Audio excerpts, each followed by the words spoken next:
আসসালামু আলাইকুম সুপ্রিয় সুধী, আশা করি সবাই ভালো আছেন, সুস্থ আছেন। আমি ইংলিশ মজার ক্লাসরুম থেকে, ইংলিশ মজার জবের ক্লাসরুম থেকে শাহিন স্যার আপনাদের স্বাগত জানাচ্ছি। আপনারা সবাই জানেন যে গতকাল 47তম বিসিএসসির প্রিলিমিনারি পরীক্ষা অনুষ্ঠিত হয়েছে। আপনারা হয়তো অনেকেই সেই পরীক্ষা দিয়েছেন। যারা পরীক্ষা দিয়েছেন এবং এই মুহূর্তে আমার সাথে আছেন, একটু জানাবেন যে আপনাদের পরীক্ষা কেমন হয়েছে এবং মানে কত থাকছে, কেটে ছেটে আপনাদের একটু জানাবেন। তো আমি এই মুহূর্তে আপনার সামনে জিকে এই অংশের সলভ নিয়ে হাজির হলাম। আপনারা জানেন যে প্রশ্ন মোটামুটি কঠিন হয়েছে 47তম বিসিএসের, এবং জিকেও এর ব্যতিক্রম ঘটেনি। জিকেতে বাংলাদেশ বিষয়াবলীর তুলনামূলক আন্তর্জাতিকটা আর একটু বেশি কঠিন হয়েছে। তো এই মুহূর্তে আমরা জেনে নিব যে জিকে থেকে বাংলাদেশ বিষয়াবলীর 30টা প্রশ্ন এবং আন্তর্জাতিক বিষয়াবলীর যে 20টা প্রশ্ন, মোট 50টা প্রশ্ন ছিল সাধারণ জ্ঞান থেকে। সেই সাধারণ জ্ঞানের 50টা প্রশ্নের সঠিক উত্তর জেনে নিব। কিছু প্রশ্নের উত্তর নিয়ে মানে দ্বিধাদ্বন্দ্ব অনেকের মধ্যে আছে, হ্যাঁ, তর্ক বিতর্ক এখনও চলছে। তো আমরা দেখি আসলে আমি যে সলিউশনটা আপনাকে দিচ্ছি সেই অনুযায়ী আপনার কয়টা হয় সেটা একটু আপনিও মিলিয়ে নেবেন। তাহলে শুরু করব, এবং প্রথম প্রশ্ন আমরা খুবই কনফিউজিং, প্রথম প্রশ্নটা কনফিউজিং বলেই আমি মনে করি, কারণ যারা খুব ডিপলি পড়েননি তারা হয়তো দ্বিজাতি তত্ত্ব এটা বলতে মোহাম্মদ আলী জিন্নাই দিয়েছেন। কারণ দ্বিজাতি তত্ত্ব এই কথাটা বললেই আমরা সেই ছোটবেলা থেকে শুনে আসছি দ্বিজাতি তত্ত্বের জনক মোহাম্মদ আলী জিন্নাহ। তো প্রথম প্রশ্ন বলা হচ্ছে যে কোন মুসলিম চিন্তাবিদ প্রথম দ্বিজাতি তত্ত্ব সম্পর্কে স্পষ্ট ধারণা দেন। হ্যাঁ, এখন এখানে হয়তো অনেকে মানে কনফিডেন্সের সঙ্গেই মোহাম্মদ আলী জিন্নাহ অ্যান্সার করেছেন, অনেকে আবার কনফিউশনে পড়েছিলেন। যারা একটু পড়েছেন যে আল্লামা ইকবাল দ্বিজাতি তত্ত্বের কথা বা হিন্দু মুসলিমের আলাদা রাষ্ট্রের কথা বলেছিলেন, তাহলে উনি নাকি জিন্নাহ, এই নিয়ে হয়তো অনেকের মধ্যে কনফিউশন কাজ করেছে। তো স্পষ্ট করেন প্রথম এই দ্বিজাতি তত্ত্ব প্রথম স্পষ্ট করেছিলেন কিন্তু আল্লামা ইকবাল। সালটা ছিল 1930 সালের 29 ডিসেম্বর 1930। মুসলিম লীগের 25তম সম্মেলন হচ্ছিল লাহোরে। হ্যাঁ, 25তম সম্মেলনে 1930 সালের 29 ডিসেম্বর অল ইন্ডিয়ান মুসলিম লীগের যে 25তম সম্মেলন হয়েছিল লাহোরে, সেখানে তিনি প্রথম, এই আল্লামা ইকবাল প্রথম টু নেশনস থিওরি এনেছিলেন, এবং এটা সম্পর্কে তিনি স্পষ্ট ব্যাখ্যা দিয়েছেন যে ভারতীয় উপমহাদেশে বা ভারতে যেহেতু দুইটা বৃহত্তর জাতি বসবাস করে, হিন্দু এবং মুসলিম, তো এই দুইটা জাতির জন্য আসলে আলাদা রাষ্ট্র হওয়া উচিত, এবং এই থিওরিটাকেই রাজনৈতিকভাবে প্রতিষ্ঠিত করেন মোহাম্মদ আলী জিন্নাহ 1939 সালে। হ্যাঁ, 1930 সালে আল্লামা ইকবাল বলেছেন, আর জিন্নাহ এটাকে রাজনৈতিকভাবে প্রতিষ্ঠিত করেন 1939 সালে, যেটা 1940 সালে লাহোর প্রস্তাবের মাধ্যমে উত্থাপিত হয়েছিল। আশা করি বুঝতে পেরেছেন। পরের প্রশ্ন হচ্ছে কোন বছর পাকিস্তান সরকার বাংলাকে অন্যতম রাষ্ট্রভাষা হিসেবে স্বীকৃতি দেয়? এখন রাষ্ট্রভাষার কথা, ভাষা আন্দোলনের কথা আসলেই আমরা 1952 সালই বুঝি, কিন্তু দেখেন ভাষা আন্দোলন শুধু 52-র মধ্যে সীমাবদ্ধ ছিল না। মূলত পাকিস্তান রাষ্ট্রের জন্মের আগেই আনুষ্ঠানিকভাবে 1947 সালের 15ই আগস্ট, 14ই আগস্ট যখন পাকিস্তানের জন্ম হলো, তারও আগে ভাষা নিয়ে দ্বন্দ্ব চলছিল, কথা হচ্ছিল। ঠিক আছে, তো ভাষা আন্দোলন মূলত শুরু হয়েছিল 1947 সালে, এবং এর একেবারেই সার্থকতা বা পরিসমাপ্তি ঘটেছিল 1956 সালে। 1956 সালে যখন পাকিস্তানের সংবিধানে বাংলাকে উর্দুর পাশাপাশি অন্যতম রাষ্ট্রভাষা হিসেবে স্বীকৃতি দেওয়া হয়, তখনই এই ভাষা আন্দোলনের সমাপ্তি ঘটেছিল। আর মাঝখানে 1952 সালে যে ঘটনাটা ঘটেছিল, 52 সালে মিছিলে পুলিশের গুলিতে 7 জন শহীদ হয়েছিলেন, এবং এইটা 52 সালে ভাষা আন্দোলনটা চরম বা চূড়ান্ত পর্যায়ে গিয়ে পৌঁছেছিল, যার সার্থকতা আসে 1956 সালে। 1956 সালের 23 মার্চ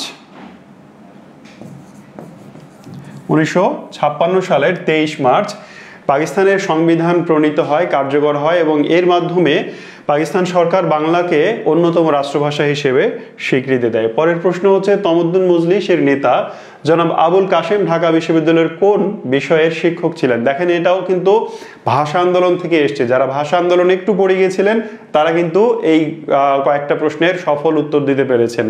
তাহলে আবুল কাশেম তিনি ঢাকা বিশ্ববিদ্যালয়ের পদার্থবিজ্ঞান বিভাগের শিক্ষক ছিলেন এবং তিনি 1947 সালের 1 বা 2 সেপ্টেম্বর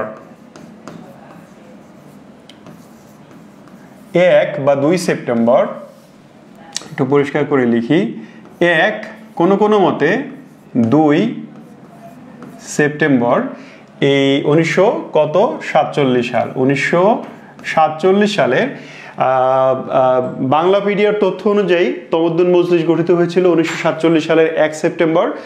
আর যে গেজেট, সরকারি গেজেট, সেটা অনুযায়ী 1947 সালের 2 সেপ্টেম্বর তমদ্দুন মজলিস গঠন করেছিলেন অধ্যাপক আবুল কাশেম। তিনি ঢাকা বিশ্ববিদ্যালয়ের পদার্থবিজ্ঞান বিভাগের শিক্ষক ছিলেন এবং এটি একটি সাংস্কৃতিক সংগঠন ছিল যা একসময় ভাষা আন্দোলনের সংগঠনে পরিণত হয়েছিল। 4 নম্বর প্রশ্ন, স্বাধীন বাংলা বেতার কেন্দ্রের জনপ্রিয় অনুষ্ঠান জল্লাদের দরবার এর রচয়িতা কে ছিলেন? দেখেন জল্লাদের দরবার, স্বাধীন বাংলা বেতার কেন্দ্র, চরমপত্র, এগুলো আসলেই এম.আর. আখতার মুকুলের কথা চলে আসে। এবং দেখেন সব কিন্তু কনফিউজিং প্রশ্ন অধিকাংশই, এখানে অনেকেই শিওর হয়ে এম.আর. আখতার মুকুল পূরণ করেছেন হয়তো, কিন্তু এম.আর. আখতার মুকুল ছিলেন এই অনুষ্ঠানের উপস্থাপক। আরেকটা জল্লাদের দরবার, এইটার পাশাপাশি চরমপত্র নামে আরও একটা অনুষ্ঠান হতো যেটার উপস্থাপক ছিলেন এম.আর. আখতার মুকুল, কিন্তু জল্লাদের দরবার এইটার রচনাকারী ছিলেন কল্যাণ মিত্র। ঠিক আছে, কল্যাণ মিত্র এই জল্লাদের দরবারে তিনি ইয়াহিয়া খানকে কেল্লা ফতে খান হিসেবে উপস্থাপন করেছেন। তাহলে আমরা 4-এর সঠিক অ্যান্সার নিচ্ছি কল্যাণ মিত্র। এর পরেরটা হচ্ছে কোন তারিখে আসাদুজ্জামান পুলিশের গুলিতে শহীদ হন? এই প্রশ্ন এসেছে 1969 সালের গণ অভ্যুত্থান থেকে। 1969 সালের গণ অভ্যুত্থানে 4 জন শহীদ হন, 4 জন মানুষ শহীদ হন। এর মধ্যে শহীদ আসাদও ছিলেন একজন। আসাদ, এনাকে নিয়ে শামসুর রহমান কবিতা লিখেছেন আসাদের শার্ট। ঠিক আছে, তো শহীদ আসাদ 24 জানুয়ারি 1969 সালের 24 জানুয়ারি তিনি শহীদ হয়েছিলেন। এদিকে আরেকটা তারিখ আমরা দেখতে পাচ্ছি 1969 সাল 20 জানুয়ারি, আর 24 জানুয়ারি শহীদ হয়েছিলেন মতিউর রহমান।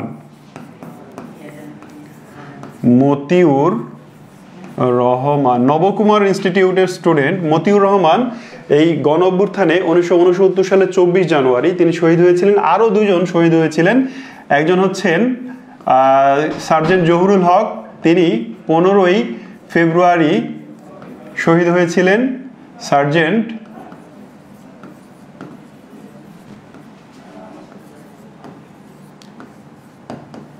জহুরুল হক। এছাড়া 18ই ফেব্রুয়ারি আরও একজন মানুষ শহীদ হয়েছিলেন, তিনি হচ্ছেন ডক্টর শামসুজ্জোহা। আমি সংক্ষেপে জোহা লিখলাম, জোহা স্যার লিখলাম। রাজশাহী বিশ্ববিদ্যালয়ের অধ্যাপক ডক্টর শামসুজ্জোহা, তিনি 18ই ফেব্রুয়ারিতে শহীদ হয়েছিলেন। তাহলে 1969 সালের গণ অভ্যুত্থানে 4 জন শহীদ হয়েছিলেন। 20 জানুয়ারি আসাদ শহীদ হন, 24 জানুয়ারি মতিউর রহমান, 15ই ফেব্রুয়ারি সার্জেন্ট জহুরুল হক এবং 18ই ফেব্রুয়ারি স্যার শামসুজ্জোহা শহীদ হয়েছিলেন। পরেরটা হচ্ছে ঢাকা প্রকাশ সাপ্তাহিক পত্রিকাটি প্রথম সম্পাদক কে ছিলেন? দেখেন ঢাকা প্রকাশ হচ্ছে ঢাকা থেকে প্রকাশিত প্রথম সংবাদপত্র। ঢাকা থেকে প্রকাশিত প্রথম সংবাদপত্র হচ্ছে এই ঢাকা প্রকাশ।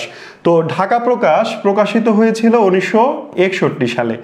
ঢাকা প্রকাশ 1961 সালে ঢাকা থেকে প্রকাশিত হয়েছিল, যা ঢাকা থেকে প্রকাশিত হওয়া প্রথম সংবাদপত্র। এই সংবাদপত্রের সম্পাদক ছিলেন কৃষ্ণচন্দ্র মজুমদার। আপনারা হয়তো একটা কবিতা বা একটা প্রবাদ শুনে থাকেন, যেজন দিবসে মনের হরষে জ্বালায় প্রদীপ বাতি, আশুগৃহে তার দেখিবে না আর নিশীতে প্রদীপ ভাতি। এই লাইনটা নিশ্চয়ই এই কবিতাটা শুনেছেন। এরকম আরো অনেক কবিতা আছে যার মানে স্রষ্টা এই কৃষ্ণচন্দ্র মজুমদার, কিন্তু তার কিন্তু জীবনধর্মী বাস্তবধর্মী অনেক কবিতা আছে। তো যাই হোক, এই কৃষ্ণচন্দ্র মজুমদার ছিলেন ঢাকা প্রকাশের সম্পাদক। আচ্ছা, আমরা আরেকটা দেখি, সেরিকালচার বলতে কি বোঝায়? সেরিকালচার বলতে আসলে রেশম পোকা চাষ এটাকে বোঝায়। এছাড়া আরো অনেক কিন্তু কালচার আছে, যেমন হচ্ছে ধরেন পিসি কালচার। পিসি কালচার বলতে বোঝায় মৎস্য চাষ। পিসি কালচার মানে কি, আমি কালচার লিখলাম না, শুধু পিসি লিখলাম। পিসি কালচার মানে হচ্ছে মৎস্য চাষ। তারপরে আছে এপি কালচার। এপি কালচার মানে হচ্ছে মৌমাছি চাষ। এছাড়া আছে এভি কালচার। এভি কালচার মানে হচ্ছে পাখি পালন। এছাড়া আছে প্রন কালচার। হ্যাঁ, প্রন কালচার আছে, এটা হচ্ছে আপনার ঝিনুক চাষ। এরকম আরো বেশ কিছু কালচার আছে, মানে বৈজ্ঞানিক উপায়ে চাষাবাদের পদ্ধতি হচ্ছে এগুলো। তাহলে সেরিকালচার বলতে রেশম পোকা চাষ। আপনারা সবাই নিশ্চয়ই জানেন যে রেশম পোকা বাংলাদেশের রাজশাহী এবং চাঁপাইনবাবগঞ্জে ব্যাপক হারে চাষ করা হয়। এই রেশম পোকা থেকে যে সুতা উৎপাদন হয়, সেই সুতা থেকেই বিখ্যাত সিল্ক কাপড় তৈরি বা নির্মাণ করা হয়। এরপরে হচ্ছে খুবই সহজ একটা প্রশ্ন, এই প্রশ্ন কিন্তু অনেক সহজ ছিল। হ্যাঁ, খুবই সহজ, এত সহজ প্রশ্ন মানে এইবার আশা করা যাচ্ছে না। ছায়াপ্রেমী, এটাও খুবই সহজ একটা প্রশ্ন। ছায়াপ্রেমী অর্থনৈতিক ফসল কোনটি? মানে প্রশ্নটা যদি একটু যারা বুঝতে পেরেছেন তারাই কিন্তু সঠিক উত্তর করতে পেরেছেন। মানে কোন ফসল ছায়াতে হয়, খুব বেশি তাপমাত্রা, অনেক বেশি রোদ, মানে এই আবহাওয়াতে হয় না, এরকম ফসল কোনটি? দেখেন তো, আখ। মানে আখ চাষ করতে কিন্তু যথেষ্ট রোদের প্রয়োজন হয় বা রোদ সহ্য করতে পারে। তামাক, এটাও রোদ সহ্য করতে পারে। ধান যথেষ্ট রোদ সহ্য করতে পারে। কিন্তু চা, এটা হচ্ছে খুবই দুর্বল একটা মানে গাছ, যেটা খুব বেশি রোদ বা অতিরিক্ত খরা সহ্য করতে পারে না। যেখানে ছায়া আছে, হালকা ছায়া, মাঝে মাঝে বৃষ্টি হয়, বৃষ্টির পানি আবার জমে না থেকে গড়িয়ে চলে যায়, সেখানে চায়ের চাষ হয়। তাহলে খুব সহজ একটা প্রশ্ন ছিল। ছায়াপ্রেমী অর্থনৈতিক ফসল হচ্ছে চা। এরপর একটা হচ্ছে বিগত 50 বছরে বাংলাদেশের কোন ফসলের চাষ তুলনামূলকভাবে বৃদ্ধি পেয়েছে? এইটা একটু কঠিন প্রশ্ন ছিল। এটা হয়তো মানে একেবারেই মানে পরিসংখ্যান না জানলে উত্তর করা মোটামুটি সহজ ছিল না। তো এটার সঠিক উত্তর হচ্ছে ভুট্টা। স্বাধীনতার পর থেকে ভুট্টার চাষ মোটামুটি 10 গুণ বৃদ্ধি পেয়েছে। 10 গুণ। হ্যাঁ, ভুট্টার চাষ স্বাধীনতার পরে 10 গুণ বৃদ্ধি পেয়েছে। এছাড়া ধানের চাষ 3 গুণের মতো বৃদ্ধি পেয়েছে। পাটের চাষ তো কমে যাচ্ছে দিন দিন। গোল আলুর চাষ মানে বৃদ্ধি পেয়েছে এরকম 2 বা 3 গুণ। তো এর মধ্যে সবচেয়ে বেশি বৃদ্ধি পেয়েছে, 10 গুণ বৃদ্ধি পেয়েছে ভুট্টার চাষ। পরেরটা হচ্ছে 2022 সালে জনশুমারি অনুযায়ী বাংলাদেশের জনসংখ্যা কত? দেখেন 2022 সালে যে জনশুমারি হলো, সেই অনুযায়ী বাংলাদেশের জনসংখ্যা হচ্ছে 16 লাখ। হ্যাঁ, 16,98,000। তারপরে 16 কোটি, আমি ভুল করেছি, 16,98,911 জন। তো এইটাকে আমি যদি বলি প্রায় 17 কোটি, তাহলেই তো ঠিক হচ্ছে, তাই না? 16,98,00,000 মানে প্রায় 17 কোটি বাংলাদেশের জনগণ। কি অনুসারে? 2022 সালে যে জনশুমারি হলো সেইটা অনুসারে। এরপরে 11 নম্বর হচ্ছে ক্ষুদ্র ঋণ কার্যক্রম বাংলাদেশের গ্রামীণ অর্থনীতিতে প্রধানত কি করে? এইটা নিঃসন্দেহে একটা জটিল প্রশ্ন এবং এর উত্তর আসলে খুবই কনফিউজিং। প্রথমটা বলা হচ্ছে দারিদ্র্য হ্রাস করে, ভিক্ষাবৃত্তি হ্রাস করে, নারীর অংশগ্রহণ বৃদ্ধি করে, নাকি নারীর অংশগ্রহণ হ্রাস করে। তো এই দুইটা অপশন আমরা নির্দ্বিধায় বাদ দিয়ে দিতে পারি যে এই দুইটা হওয়ার কোনো সম্ভাবনা নেই। এবার দারিদ্র হ্রাস করে আর নারীর অংশগ্রহণ বৃদ্ধি করে, দুইটাই উত্তর হতে পারে। তবে বাংলাদেশ সরকারের ক্ষুদ্র ঋণ কার্যক্রম নীতিমালা 2019 অনুযায়ী ক্ষুদ্র ঋণ কার্যক্রম নীতিমালা 2019 সালে যে নীতিমালা ঘোষণা করা হয়েছে, সেখানে স্পষ্ট করে বলা আছে যে নারীর অংশগ্রহণ বৃদ্ধি এর উদ্দেশ্য। তাহলে ক্ষুদ্র ঋণ কার্যক্রম বাংলাদেশের অর্থনীতিতে, গ্রামীণ অর্থনীতিতে কি করে? নারীর অংশগ্রহণ বৃদ্ধি করে। এটাই সঠিক উত্তর। আচ্ছা, বর্তমানে পৃথিবীর কোন দেশে বেশি প্রবাসী বাংলাদেশি কর্মরত রয়েছে? মানে বাংলাদেশের মানুষ বিভিন্ন দেশে গিয়ে যে কাজ করছে, শ্রমিক ভিসাই হোক বা যে কোনো ভিসাই হোক, বাংলাদেশের মানুষ যে জনশক্তি হিসেবে বাইরে কাজ করছে তার মধ্যে সবচেয়ে বেশি আছে সৌদি আরবে 5 লক্ষ প্লাস। বাংলাদেশের মানুষের মধ্যে 5,26,000 প্লাস মানুষ সৌদি আরবে কাজ করছে। এছাড়া মালয়েশিয়ায় মোটামুটি 2.5 লাখের মতো, সংযুক্ত আরব আমিরাতে প্রায় 85,000-এর মতো মানুষ কাজ করছে। তাহলে সবচেয়ে বেশি কর্মরত আছে সৌদি আরবে। পরেরটা হচ্ছে বাংলাদেশের মতো উন্নয়নশীল দেশগুলোর ক্ষেত্রে মূল্যস্ফীতির সহনীয় মাত্রা কত। বিশ্বব্যাংক একটা মাত্রা নির্ধারণ করে দিয়েছে যে তৃতীয় বিশ্বের যে দেশগুলো, সেই দেশগুলোর মূল্যস্ফীতি 6 থেকে 8% পর্যন্ত স্বাভাবিক বা সহনীয়। এর বেশি যদি হয়, 6 থেকে 8%-এর বেশি যদি হয়, তাহলে এই অঞ্চলের দারিদ্রতা আরো বৃদ্ধি পাবে। তারপরে হচ্ছে দ্রব্যমূল্যর ঊর্ধ্বগতি আরো মানে চরম আকার ধারণ করবে। এরকম কিছু পরিসংখ্যান আছে যেটা বিশ্বব্যাংক কর্তৃক নির্ধারিত। তাহলে বাংলাদেশের মতো উন্নয়নশীল দেশগুলোর ক্ষেত্রে মূল্যস্ফীতির সহনীয় মাত্রা হলো 6 থেকে 8%। পরেরটা হচ্ছে বাংলাদেশের ব্যাংকের রিজার্ভ থেকে চুরি করা অর্থ পাচার করা হয় কোথায়। ঘটনাটা ঘটেছিল 2016 সালে। ঘটনাটা কখন ঘটেছিল? 2016 সালে বাংলাদেশ ব্যাংকের রিজার্ভ রাখা ছিল আমেরিকার federal reserve bank of new York, এই ব্যাংকে রাখা ছিল। সেখান থেকে 2016 সালে হ্যাকাররা বাংলাদেশের এই সিস্টেম হ্যাক করে 101 মিলিয়ন ডলার চুরি করে। সেই চুরি করা অর্থের 20 মিলিয়ন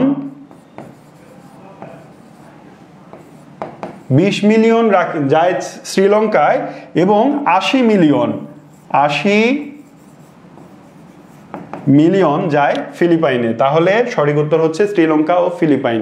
2016 সালে বাংলাদেশ ব্যাংকের আমেরিকার নিউ ইয়র্কের ওই রিজার্ভ ব্যাংকে যেটা রাখা ছিল, তা সেখান থেকে 101 মিলিয়ন ডলার চুরি হয়, যে চুরির টাকার 20 মিলিয়ন শ্রীলঙ্কা এবং 80 মিলিয়ন ফিলিপাইনে রাখা হয়।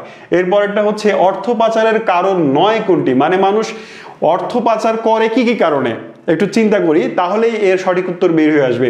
অবৈধভাবে উপার্জিত অর্থ গোপন করা, এটা কি অর্থ পাচারের একটা কারণ নয়? অবশ্যই।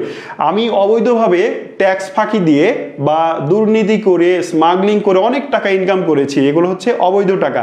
এই অবৈধ টাকা গোপন করার জন্য আমি অর্থ পাচার করব, তাহলে এইটা হতে পারে না। পরেরটা হচ্ছে কর ফাঁকি না দেওয়া, মানে আমি টাকা ইনকাম করেছি এবং কর ফাঁকি মানে দিব না বলে পাচার করছি, এরকম আসলে নয়। আসলে এইটাই সঠিক উত্তর। পরেরগুলো দেখি কোম্পানির মুনাফা লুকানো।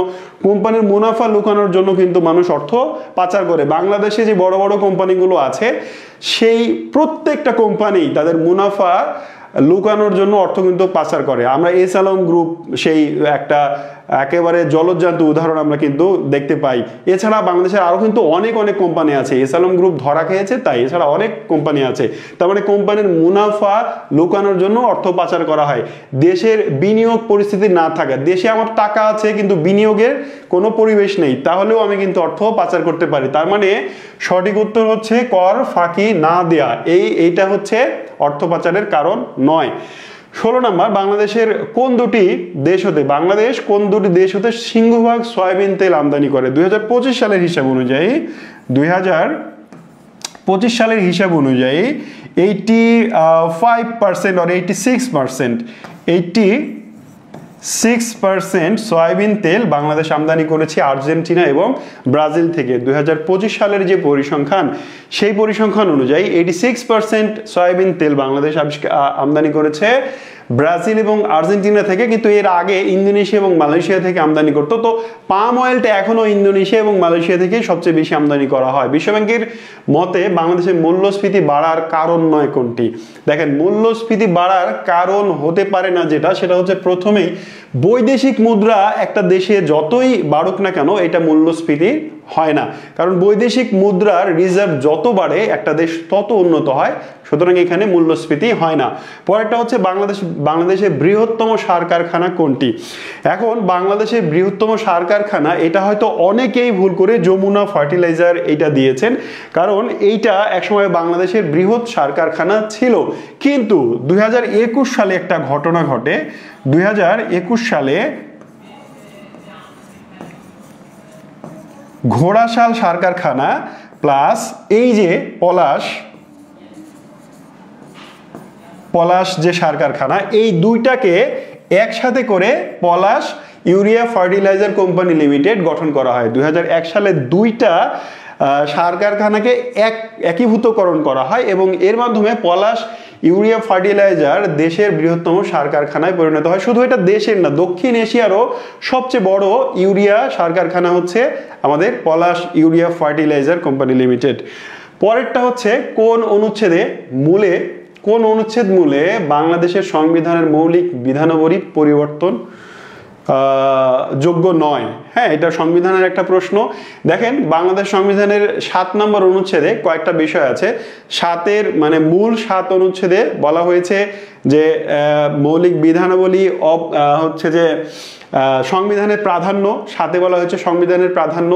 7-এর ক-তে বলা হচ্ছে যে সংবিধানের যে বিধান আছে এটা পরিবর্তন স্থগিত বা বাতিলকরণের অপরাধ, সেটা বলা হয়েছে। আর 7-এর খ-তে বলা হয়েছে মৌলিক বিধানাবলী পরিবর্তনযোগ্য নয়, অপরিবর্তনীয়। মৌলিক বিধানাবলী বাংলাদেশ সংবিধানে যা আছে তা পরিবর্তন করা যাবে না, এটা বলেছে 7-এর খ অনুচ্ছেদে।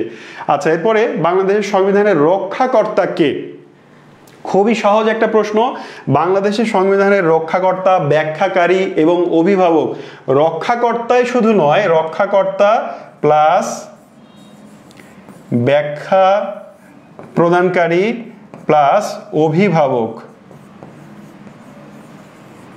অভিভাবক হচ্ছে সুপ্রিম কোর্ট এবং এটা সংবিধানেই কিন্তু বলা হয়েছে। আচ্ছা, আপনারা অনেকেই অ্যান্সার দিচ্ছেন 8-এর গ, 7-এর ক। আচ্ছা, 8 7-এ আছেন কেন আপনারা? আমি তো আচ্ছা 18 তো চলে এসছেন, 18 19, আমি এখন 20 পার করে ফেললাম। আপনারা আরেকটু দ্রুত অ্যান্সার করেন। হ্যাঁ, আচ্ছা, আমরা যাই 21 নম্বরে। 21 নম্বর হচ্ছে তত্ত্বাবধায়ক সরকার ব্যবস্থা পুনঃপ্রবর্তনের জন্য সংবিধানের যে সংশোধন বাতিল করতে হবে। দারুণ একটা প্রশ্ন। এই প্রশ্নটা আমার খুবই পছন্দ হয়েছে। প্রশ্নটা সুন্দর করে ঘুরিয়ে করা হয়েছে। আপনারা সংবিধানের সংশোধনী নিশ্চয়ই পড়েছেন যারা পরীক্ষা দিয়েছেন। তো সংবিধানের সংশোধনীতে তত্ত্বাবধায়ক সরকার এই ব্যবস্থাটা প্রথম চালু করা হয়েছিল। তত্ত্বাবধায়ক সরকার চালু করা হয় সংবিধানের 13তম সংশোধনের মাধ্যমে। সংবিধানের 13 বা 13তম সংশোধনীর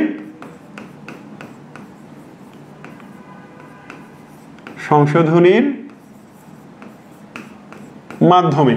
এইবার এটা 15তমতে বাতিল করা হয়।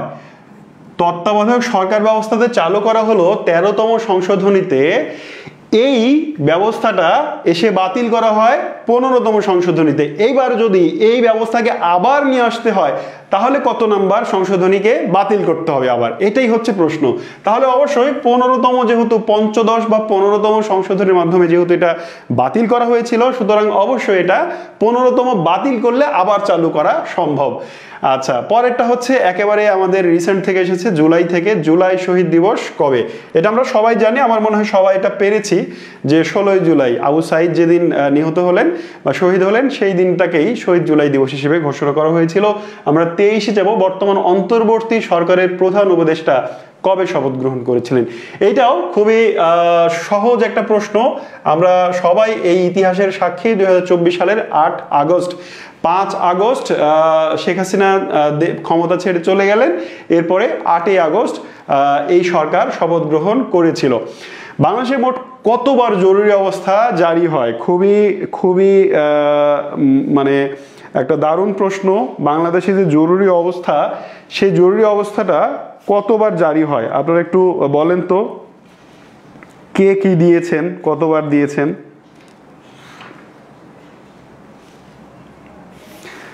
বাংলাদেশে জরুরি অবস্থা কতবার জারি হয়?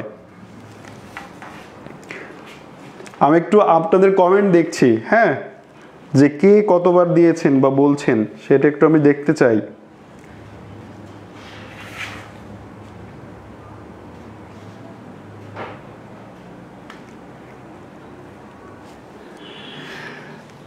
দেখেন, বাংলাদেশে জরুরি অবস্থা মোট 5 বার জারি হয়েছিল।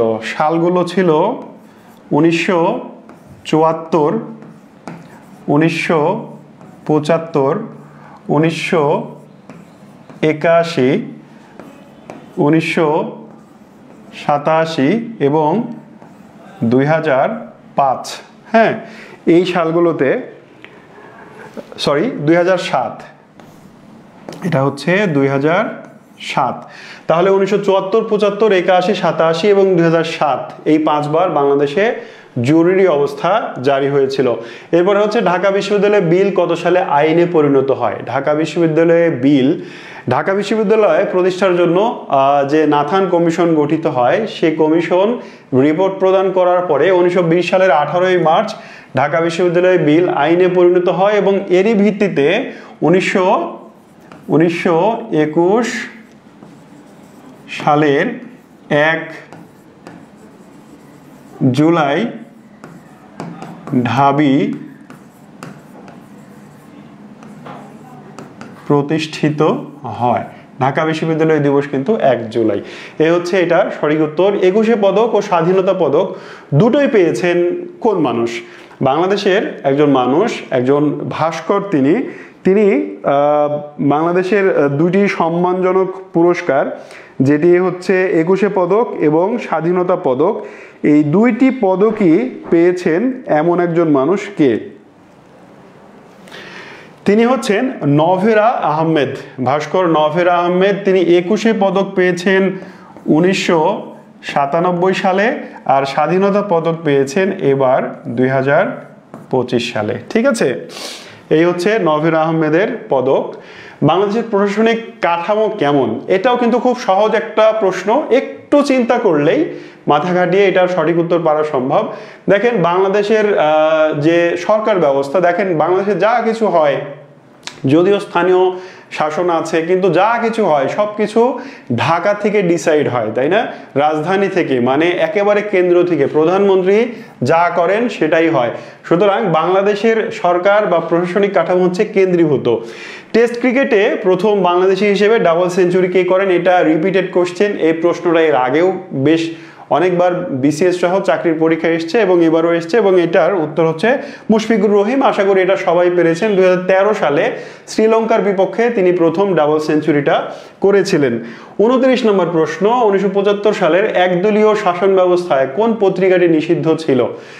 এটা খুবই সুন্দর একটা প্রশ্ন। 1975 সালে যে বাকশাল প্রতিষ্ঠিত হয়েছিল সংবিধানের 4র্থ সংশোধনীর মাধ্যমে, বাকশাল প্রতিষ্ঠিত হলো। বাকশালের পূর্ণরূপ নিশ্চয়ই জানা আছে আপনাদের।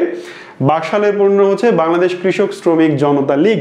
শেখ মুজিবুর রহমান সংবিধানের 4র্থ সংশোধনীর মাধ্যমে 1975 সালে এই ব্যবস্থা চালু করেছিলেন, এবং এই যে ব্যবস্থা চালু হলো, এই ব্যবস্থার বিপক্ষে মানে শক্তিশালী এবং সাহসী ভূমিকা পালন করেছিল। আমরা জুলাই গণ অভ্যুত্থানে আমরা দেখেছি যে যমুনা টেলিভিশন কিন্তু একটা সাহসী ভূমিকা পালন করেছে, সঠিক সংবাদ পরিবেশন করার চেষ্টা করেছে। ঠিক ওই সময় 75 সালের ওই সময়টাতে, কঠিন সময়টাতে, বাংলাদেশ দৈনিক গণকণ্ঠ নামে যে পত্রিকাটা, গণকণ্ঠ, সেই পত্রিকা নিষিদ্ধ ছিল এবং কবি আল মাহমুদ ছিলেন এর সম্পাদক। তিনি কিন্তু অ্যারেস্ট হয়েছিলেন। আচ্ছা, ওয়াসফিয়া নাজনীন, এটা নাজরিন নয়, এটা হচ্ছে ওয়াসফিয়া নাজনীন কেন বিখ্যাত? আমরা এটা একেবারে রিপিটেড কোশ্চেন। এটা ওয়াসফিয়া নাজনীন, তিনি বাংলাদেশের দ্বিতীয় নারী যিনি বাংলাদেশের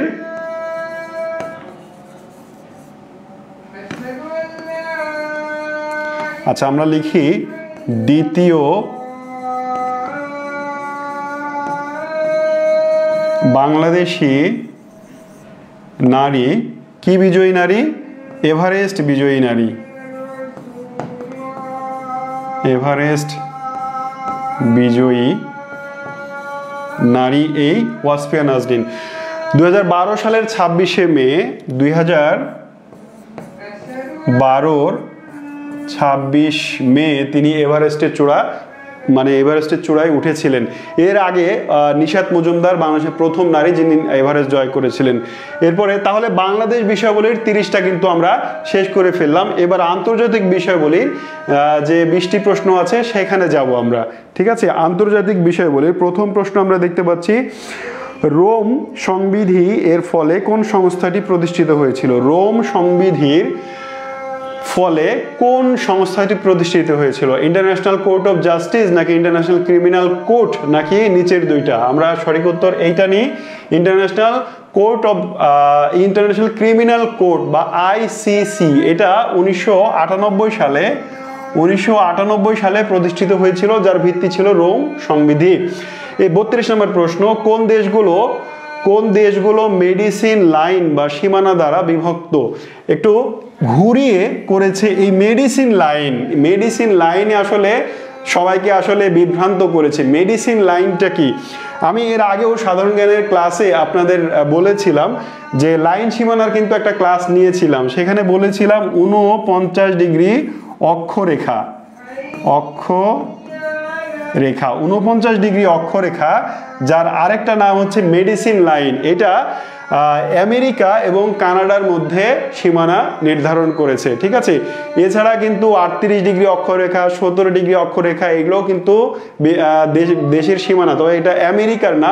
38 ডিগ্রি অক্ষরেখা উত্তর কোরিয়া, দক্ষিণ কোরিয়া, 17 ডিগ্রি অক্ষরেখা উত্তর ও দক্ষিণ ভিয়েতনাম, এভাবে কিন্তু আমি পড়িয়েছিলাম।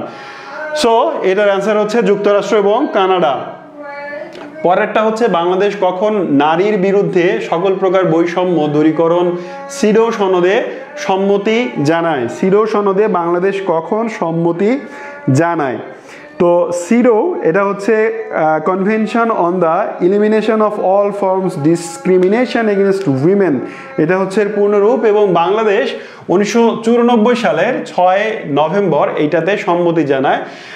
এই সংগঠনটি 1978 সালে প্রতিষ্ঠিত হয়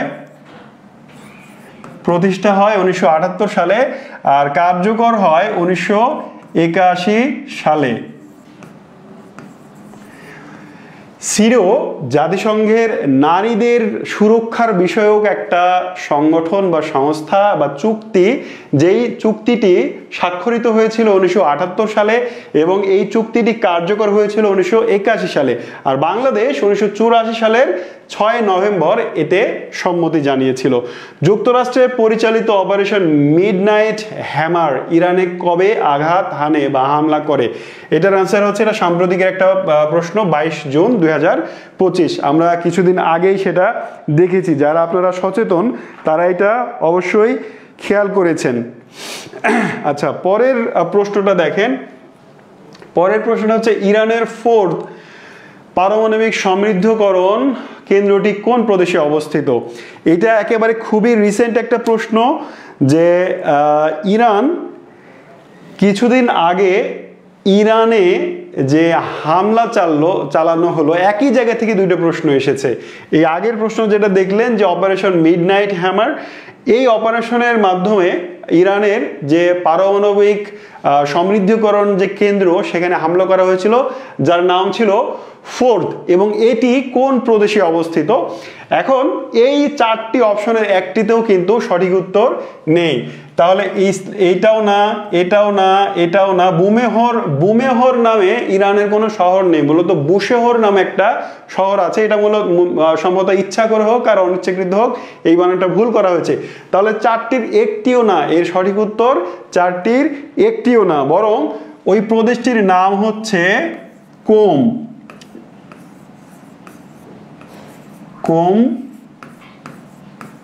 প্রদেশ, ঠিক আছে। পারমাণবিক সমৃদ্ধকরণ কেন্দ্র ছিল। আফগানিস্তানের তালেবান সরকারকে বৈধ কর্তৃপক্ষ হিসেবে স্বীকৃতি প্রদান করে কোনটি? আফগানিস্তানে যে তালেবান সরকার বর্তমানে শাসন করছে, এটাকে বৈধ সরকার হিসেবে স্বীকৃতি দিয়েছে প্রথম রাশিয়া, ঠিক আছে, গত 4 জুলাই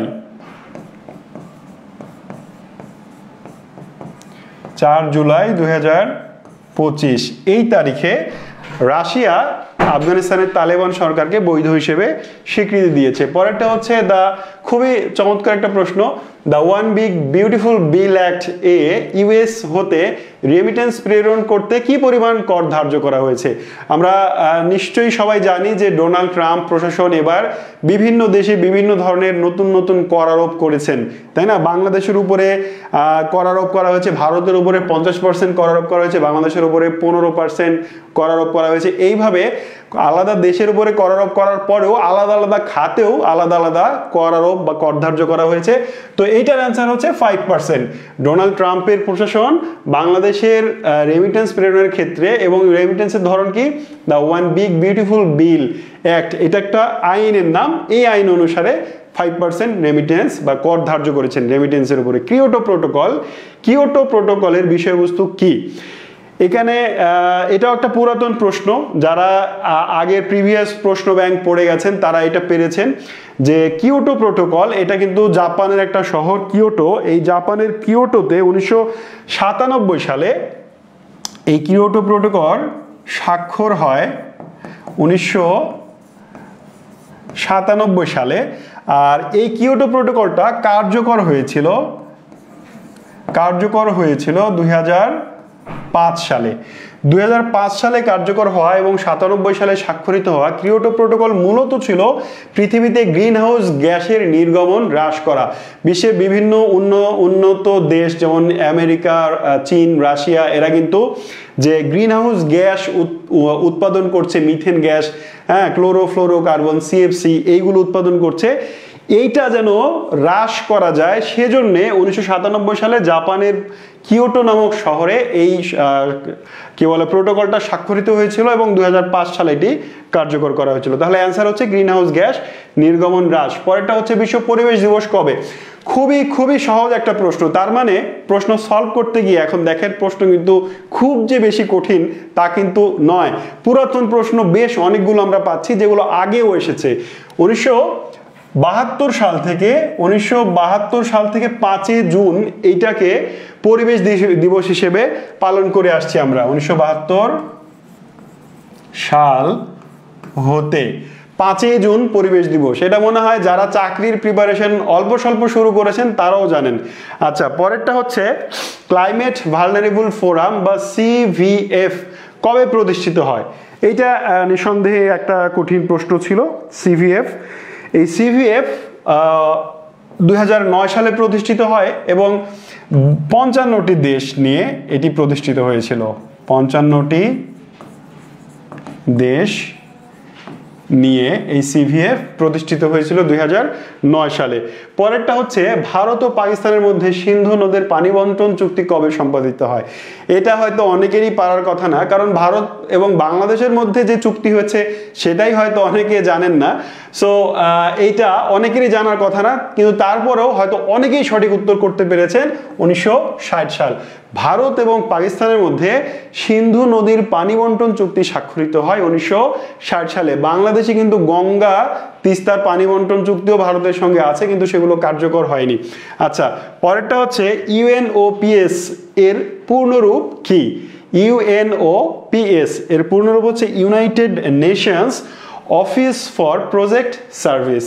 ঠিক আছে, এরপরে আমরা যাব 43 নম্বর প্রশ্নে। 43 নম্বর প্রশ্ন হচ্ছে বর্তমানে অর্থনীতির ব্যাপ্তি অনুসারে বিশ্বের বৃহত্তম অর্থনৈতিক জোট কোনটি?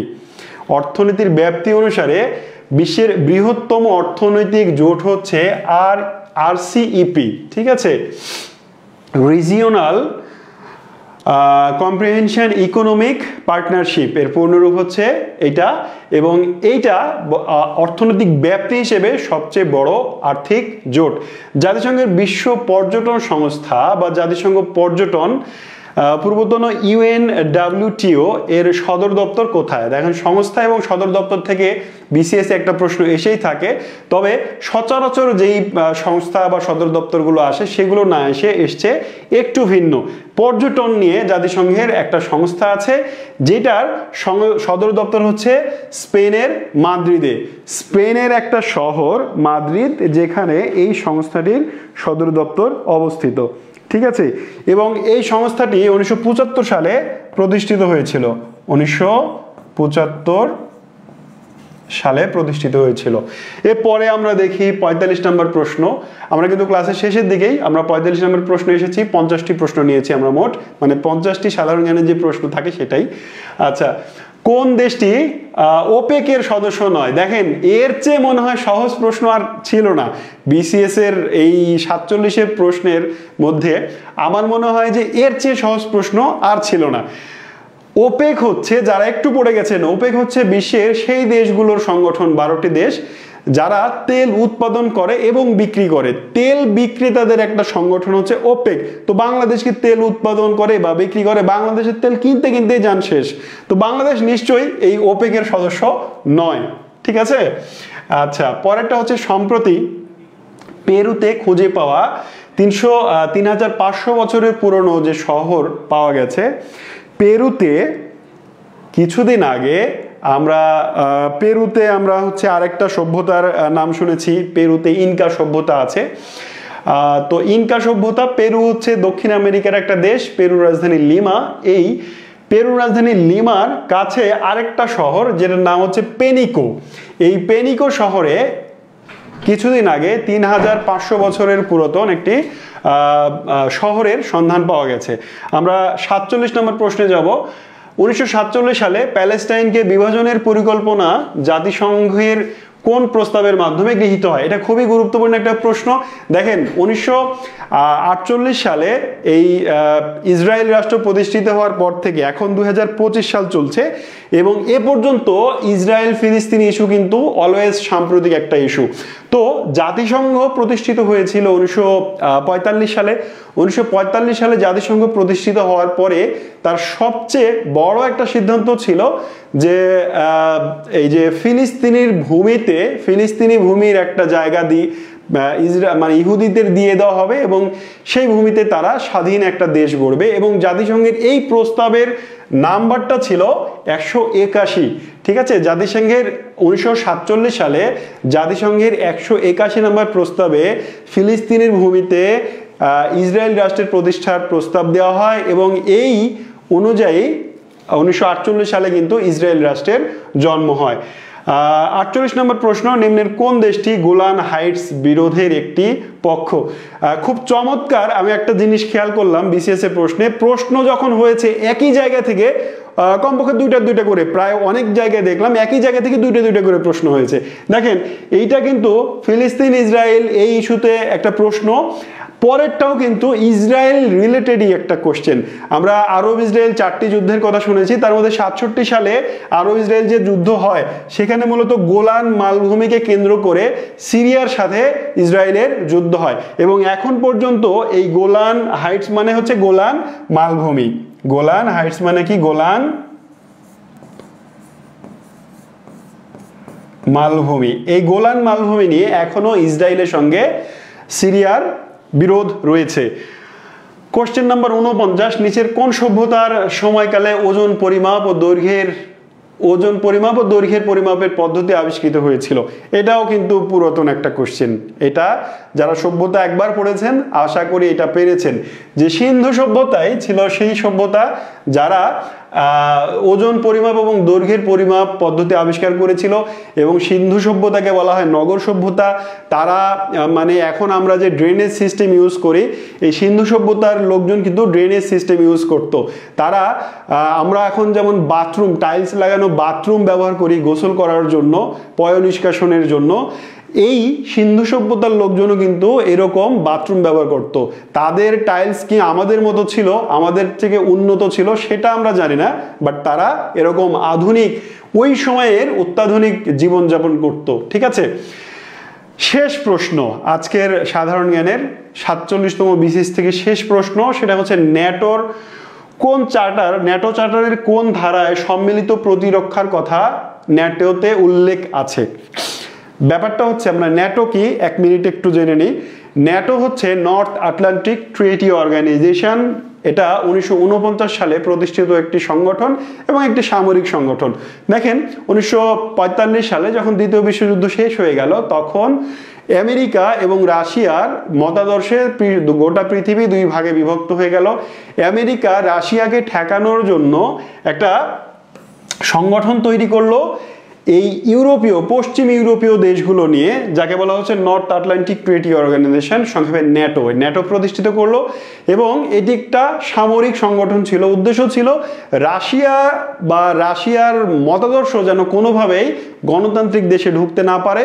এবং রাশিয়ার তো অ্যাটাক করার একটা স্বভাব আছে, তো রাশিয়া যদি অ্যাটাক করে অথবা রাশিয়ার কোনো বন্ধু যদি আমাদের কোনো বন্ধুকে, মানে ন্যাটো প্রতিষ্ঠিত হলো একটা পরিবার হিসেবে, তো ন্যাটো বলল যে ন্যাটো তার এই 5 নম্বর আর্টিকেলে বলল যে আমরা একটা পরিবার, আমাদের পরিবারের যে কেউ যদি কারো দ্বারা আহত হয় তাহলে আমরা সবাই তার বিরুদ্ধে যুদ্ধ করব। এই সম্মিলিত প্রতিরক্ষা কথাটি বলা হয়েছিল ন্যাটোর 5 নম্বর আর্টিকেল বা 5 নম্বর ধারায়। এই হচ্ছে 47তম BCS এর প্রশ্নের সমাধান আজকে আমি আপনাদের সামনে উপস্থাপন করলাম। যারা পরীক্ষা দিয়েছেন তারা এবার মিলিয়ে দেখবেন, আরও একবার মিলিয়ে দেখবেন যে কার কতগুলো হলো, এবং ফাইনালি সিদ্ধান্ত তো নেবে PSC, তাই না? কয়েকদিনের মধ্যেই রেজাল্ট হয়ে যাবে। সুতরাং কে কত পেয়েছেন, কে কয়টা দিয়েছেন, এটা নিয়ে টেনশন করার কিছু নাই। আর কয়েকদিন পরে 10 তারিখে কিন্তু আরও একটা BCS হাতছানি দিচ্ছে, মানে নাকের ডোগায় কড়া নাড়ছে। যেটা হয়ে গেছে এটা নিয়ে দুশ্চিন্তা করা বুদ্ধিমানের কাজ হবে না, পরেরটার জন্য ভালোভাবে প্রস্তুত হয় বুদ্ধিমানের কাজ হবে। সবার সে পরীক্ষাটা অনেক অনেক ভালো হোক, সবার সম্মানজনক একটা চাকরির ব্যবস্থা হয়ে যাক, সে প্রত্যাশা নিয়ে, সেই শুভকামনা জানিয়ে আমি শাহিন স্যার আজকে এ পর্যন্ত বিদায় নিচ্ছি। সবাই ভালো থাকুন, সুস্থ থাকুন, আল্লাহ হাফেজ।